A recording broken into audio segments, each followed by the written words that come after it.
Ano muna, si bro. Si Brother Nere. Ano yung tatalakay mo, Brother Nere? Kung paano natin makikilala ang Allah, Ustad? O, paano natin, halika dito, kung paano natin makilala si Allah. Si Allah. Alhamdulillah. So, kunting recap lang sa iyong background, 3 minutes yung background para sa taong, yung mga taong hindi nanonood last meeting. So, Tapos pwedeng i-continue, Ustad, yung comment nyo. Pwedeng inshallah. para, kasi tama kayo na muna eh. Bismillahirrahmanirrahim. Wassalatu wassalamu ala anbiya al-mursalin Sayyidina Muhammad wa ala alihi ajma'in mabad. Assalamualaikum warahmatullahi wabarakatuh. At magandang araw, magandang gabi sa mga hindi pa Muslim na nagkakaroon ng oras na manood sa aming programa. Alhamdulillah Rabbil Alamin, napakaganda yung mensahe ng ating ustad talaga naman. Kung meron lang tayong tiyaga, napapanood ko yung mga video na sa Sokasiri, subhanallah. Ang gandang mga tanong, ang gandang mga inquiry, pero talaga subhanahu wa ta'ala naniniwala ako ng gabay at biyaya lang ng Allah makakapaggabay sa mga Muslim. Kahit na ang ganda na ng paliwanag, binibitiwan ng nating Ustad si Ibrahim Romas, pero wala pa rin, hindi pa rin nila nakikita ang kagandahan ng Islam.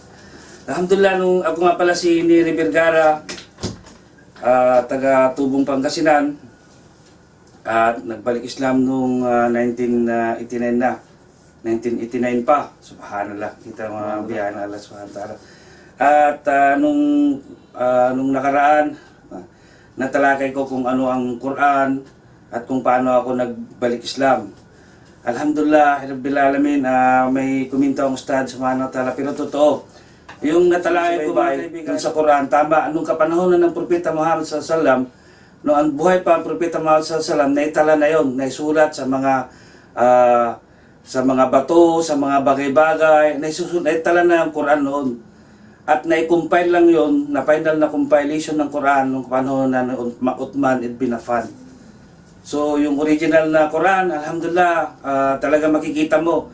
Sinasabi ngayon, may museum ngayon sa Makkah, doon makikita mo yung original text ng Quran. So pagpapatuloy ng komentar ng Ustad nung nakaraan, sabi pa niya, puro una, tama. Hindi ko nabanggit kung ano ang pangalawa, kung bakit ko niyakap ang Islam. Sabi ko lang, basta niyakap ko ang Islam sa pagkakataon na yon. Gusto kong kunin yung pagkakataon nito, mga kapatid at mga hindi pa Muslim, na ako ay nagbalik Islam kasi nasukol ako. Ako, nagmula pagkabata hanggang natapos ako ng kolehiyo, talagang relihiyoso ako sa Romano Katoliko. Palasimba ako. At sabi ko nga sa inyo, pinagmamalaki ko, malapit ako sa Manawag, kung nalalaman nyo yung Birhen Manawag, si Birhen Manawag, yung may kababalaghan na nangyayari. Doon ako palagi kada Merkulis. At itong nangyari mga kapatid, yung pangalawa sa Saudi, pagpunta ko ng Saudi, ito ngayon chinalis ako ng isang Saudi. Sabi niya, bakit ka naniniwala? Bakit mo dinudiyos si Jesus? Sabi niya, di ba mas mainam pa si Abraham, si Adam, sabi niya, kasi walang ina, walang ama. Sabi ko, yun ang yun ang basihan namin. Chinalis siya ako, sabi niya, bigyan kita ng pera. Ako nung araw, mukhang pera ako talaga. Sabi niya, sige, sabi niya, bigyan kita ng pera. Mga magkano ibigay mo? Sabi ko sa kanya. Basta, sige, bigyan kita ng pera. Sabi niya, pakita mo sa akin, doon na sinabi ni Jesus, sabi niya sa Biblia, sabi niya na anak siya ng Diyos at sambahin siya. So mga kapatid, sabi ko sa inyo, nagsumikap ako, pero nung nangyari, nagtanong ako sa mga pastor, walang sagutan. Hanggang ngayon mga kapatid, sa mga hindi pa Muslim, challenge pa rin ngayon. Di ba narinig nyo, magbabayad sila ng $5,000 na ngayon sa mga taong makapagbibigay.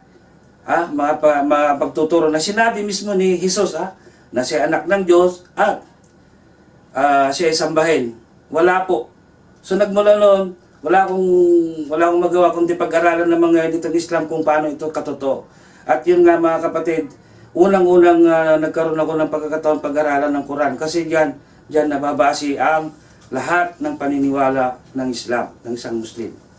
So alhamdulillah, sana napunuan ko yung unang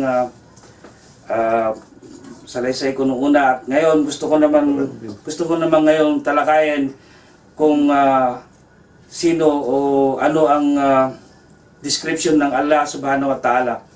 ito rin ay kuha sa base sa Quran na pinagkukunan ng paniniwala ng mga Muslim. Alhamdulillah, sa aya sa Quran, doon sa Suratul Ikhlas, yung last na aya, nung sabi niya, walam yakul lahu kufuwan ahad. Marapit na kahulugan nito, sabi ng Allah subhanahu wa ta'ala, wala siyang katulad.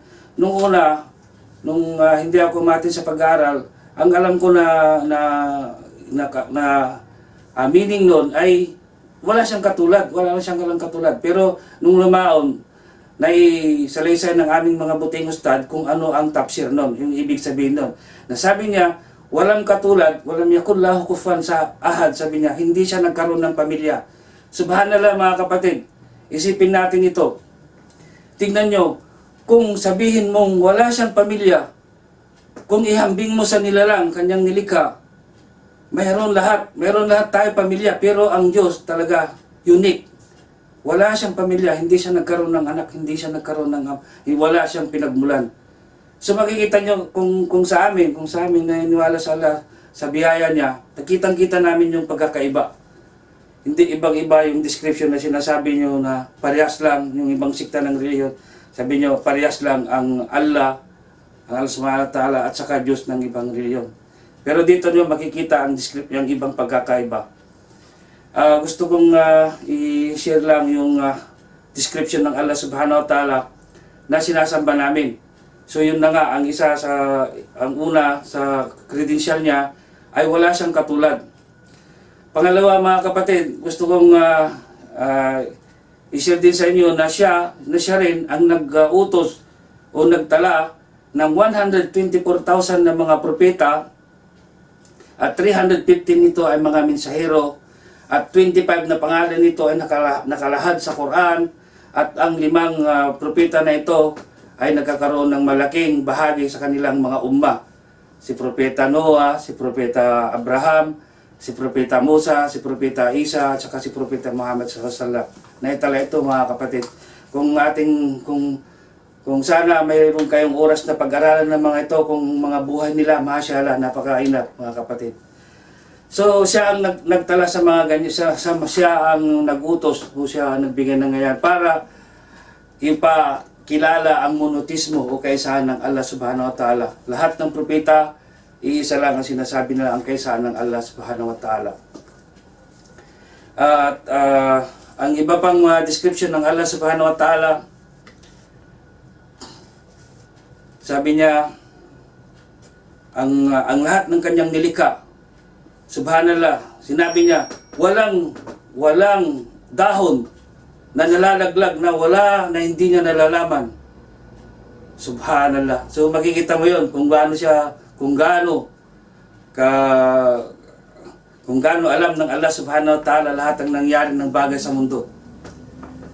Maliban pa diyan mga kapatid, isa sa mga nilikha ng Allah subhanahu wa ta'ala makikita natin ay ang sumisikat kada umaga, ang araw. Kung makita natin yung araw na yon, is UN.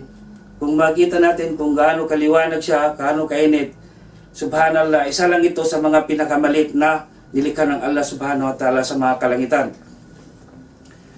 So, ang radius ng araw na ito ay 695,000. At, mga kapatid, yung kung paano siya ipit, paano siya mapuno kailangan mo ng 1.3 million na earth, yung kalaki ng earth na ito para matakpan yung araw na yun.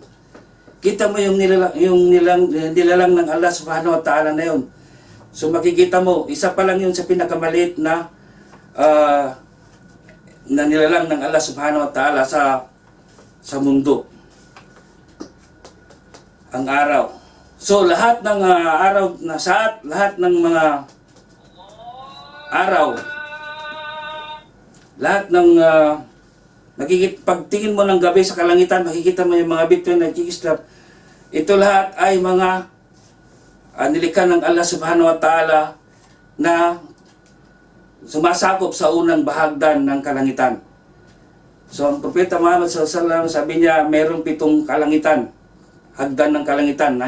Naitala ito sa Quran din, sa Wal Isra wal Miraj. So ang daigdig na ito, ang mundo na ito, kumpara sa ikalawang kalangitan, ay itatravel mo ito ng mga 500 years. Kung gaano kabilis, ang Allah subhanahu wa ta'ala lamang nakakaalam. At ang comparison naman nito, ang unang bahagi nito sa ikalawang kalangitan, ay katulad daw ng isang singsing. Makikita niyo yung singsing. Ang singsing na ito, ang katumbas na itong unang mundo, at ang yung pangalawan naman ay ang Sahara Desert. Imagine natin yung mga kapatid, yung singsing na yun, itapon mo sa Sahara Desert. Anong mangyayari sa singsing? Ganun na naman yun sa pangatlo, sa pang-apat, sa pang-lima, sa pang-pito. Subhanallah. Pagdating mo sa pang-pito, makikita mo ngayon yung kursi ng Allah, yung upuan ng Allah subhanahu wa ta'ala, at ganun na naman. Ang Propeta Muhammad SAW minambing na, sabi niya, ang singsing na naman, ang singsing ngayon ay itong pitong palapag ng kalangitan, at ang Sahara Desert naman ay yung kursi na yun, upuan ng Allah subhanahu wa ta'ala. So, imagine natin mga kapatid, kung gaano kalaki ang Allah, kung gaano kaluwag. Hindi pa nagtatapos yun. Pagkatapos ng kursi ng Allah, yung ars ng Allah, yung trono ng Allah. Ito naman ngayon, ang kursi naman na upuan niya, ay isa naman ngayong singsing. At ay yung trono naman na yun naman ang Sahara Desert. Hindi pa nagtatapos mga kapatid. Pagkatapos doon, hinahawakan siya o binubuhat siya ng anghel. Ng ulo ng anghel ay nasa level ng pitong kalangitan, at ang paa ng anghel ay nasa ibabaw ng unang mundo.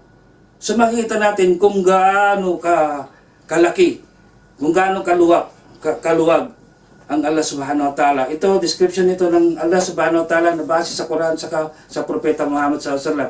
So, nung hindi pa ako Muslim mga kapatid, ang alam ko, napaka simple lang na magkaroon ng anak ng Diyos. Sabi lang na ganun-ganun, pero hindi pwede. Nung napag-aralan ko ito mga kapatid, kahit na kayo pag-aralan nyo, tignan nyo, yung ganitong kalaki ng Allah subhanahu wa ta'ala at magkakaroon ng anak na sinasabi na pananampalataya ng iba, hindi mangyayari. So, makikita nyo mga kapatid, ibang-iba ang Allah subhanahu wa ta'ala kumpara sa iba. Sabi nga ng Allah sa Quran, la tudrikul absaru wa huwa yudrikul absara wa huwa al-latiful khabir. Sabi ng Allah subhanahu wa ta'ala, hindi nyo masagap yung isipan nyo, nanilalang ko, hindi nyo masagap ang Allah subhanahu wa ta'ala. Pero ang Allah subhanahu wa ta'ala, nakikita niya tayo, mas kilala pa niya tayo, mas kilala pa niya ang sarili natin kaysa sa pagkakalam natin sa sarili. Subhanallah, ito ang wisdom ng Islam mga kapatid. Alam niyo ba, ang pinakamasaya, pinakamainam na biyaya ng Allah sa akin ngayon, mga kapatid, nawala sa inyo sa mga hindi pa Muslim. Ako ay ginabayan niya sa Islam. Nakita ko ang Islam. Nakita ko ang katuruan ng Islam. At subhanallah, sabi ng Propeta Muhammad SAW, makikita mo, kung makikita mo ang biyaya ng Allah subhanahu wa ta'ala nung lumikha ng langit at lupa sa iyo, kung madali mong intindihin ang kanyang relihiyon. Ito nga mga kapatid ang challenge ko sa mga hindi pa Muslim na inshallah magkaroon kayo ng pagkakataon na pag-aralan ng Islam. Kung kung nakikita nyo kung tama ang relihiyon nyo, i-share nyo din sa amin. Pero ito, nakikita nyo mga kapatid, pahapyaw lang na ito na pa-share sa inyo, pero makikita nyo ang katotohanan. So, hanggang dito na lang. Sana nakapulot kayo ng maganda sa akin. At ito, katulad ng sinabi ng aming buting ustad, ito ay pagpapaliwanag sa aming ang relihiyon. Na sana ito ay magiging challenge sa inyo at sana ay makakapaggabay sa iyo sa awan ng Allah subhanahu wa ta'ala. Dahil ako ay naniniwala na pagka walang gabay ng Allah subhanahu wa ta'ala, kahit alam mo, kahit kitang-kita mo na, wala, maliban lang kung ipahintulot ng Allah subhanahu wa ta'ala. Assalamualaikum warahmatullahi wabarakatuh. Waalaikumsalam warahmatullahi wabarakatuh. Hindi lang sa Balongker, malapit ng ikama. So ito ay kunting Hindi. Saan yun? Advance yun. Ay, hindi advance yun. Oo, hindi yan hindi yan... Okay lang, sa 13 na eh. Nagadan na. Hindi pa nagadan. Okay. Anyhow, tama yun ang Actually, ang description na binigay ng Allah sa Quran at sa hadith, ito ay para lang maintindihan natin. Hindi tayo nga, yung isip natin ay hindi mapatiwara kung ano-ano na lang isipin. Okay? Pero actually, it's not what we think.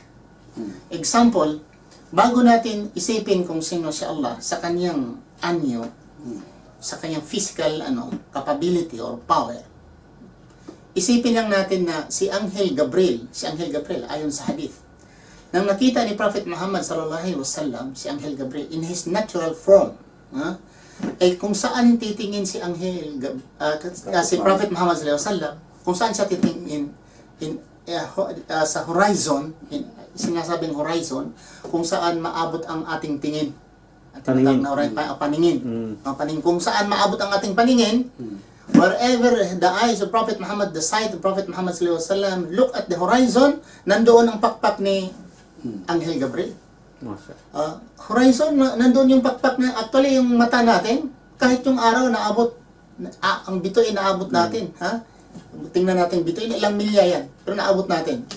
So, at mayroon, nakalimutan ko, 700 wings or 7 wings nga ang ni Anghel Gabriel, yung ang pakpak niya, yung doble ang pakpak.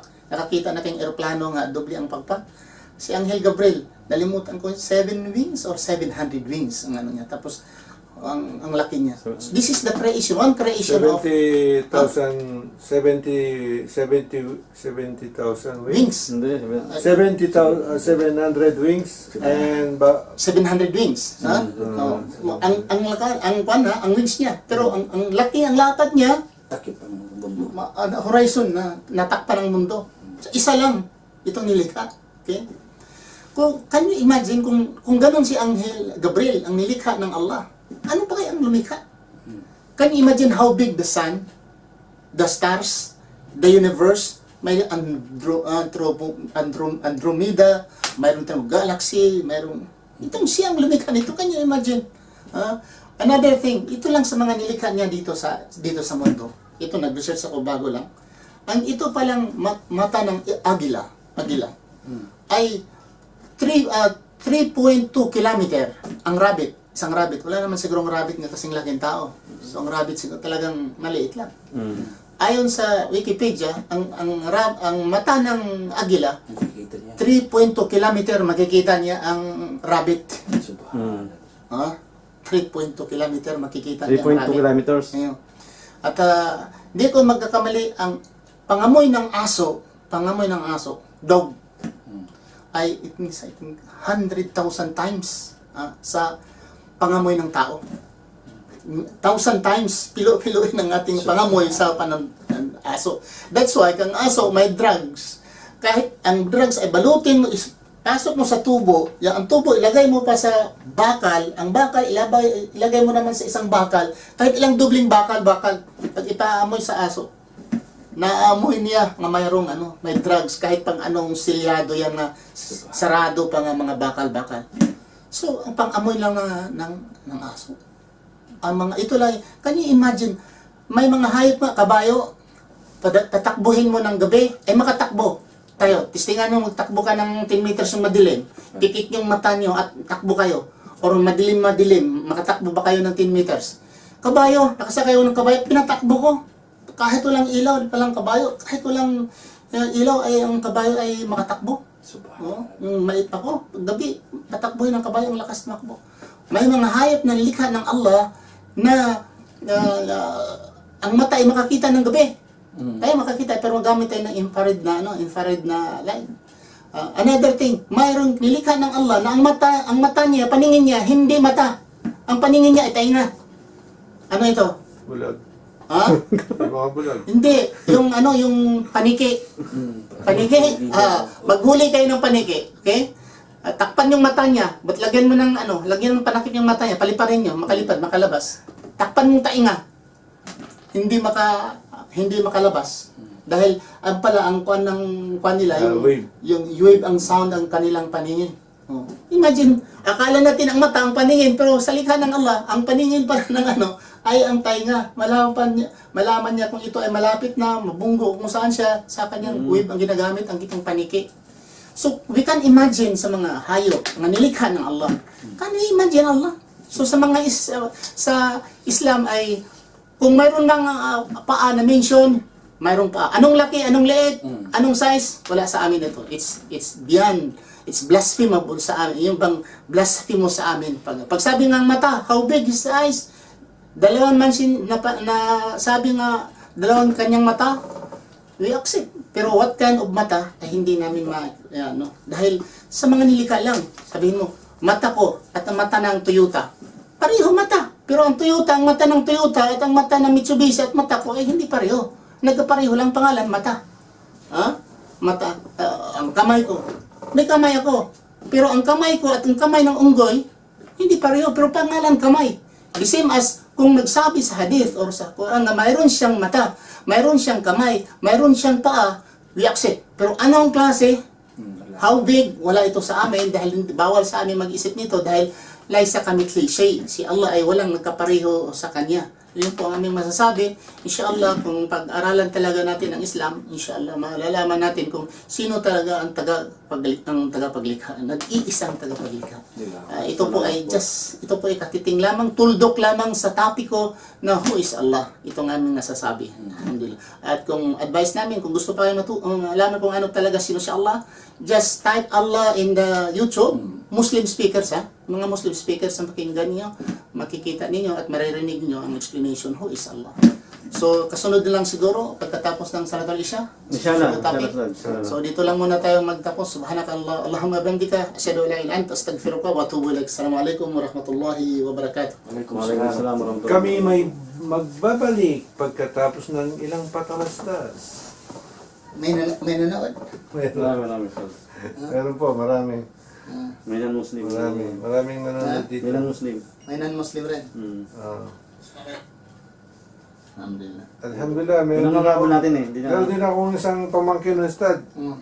na nagtatanong sa mga ito, yung napapanood tayo, nagsiyada nung isang linggo kay Ustad Abier sa Ibn Abbas. Abbas. Masya Allah. Napunta ko. Alhamdulillah.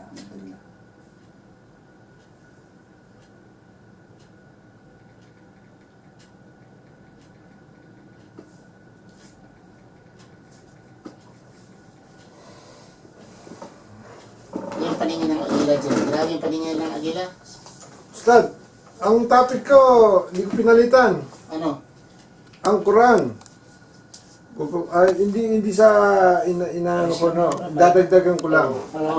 Ang Quran, ano ang Quran, at dadagdagan ko naman, paano malaman na ito ay nagmula sa Allah, sa Diyos, o ano at ang layunin ng revelasyon nito.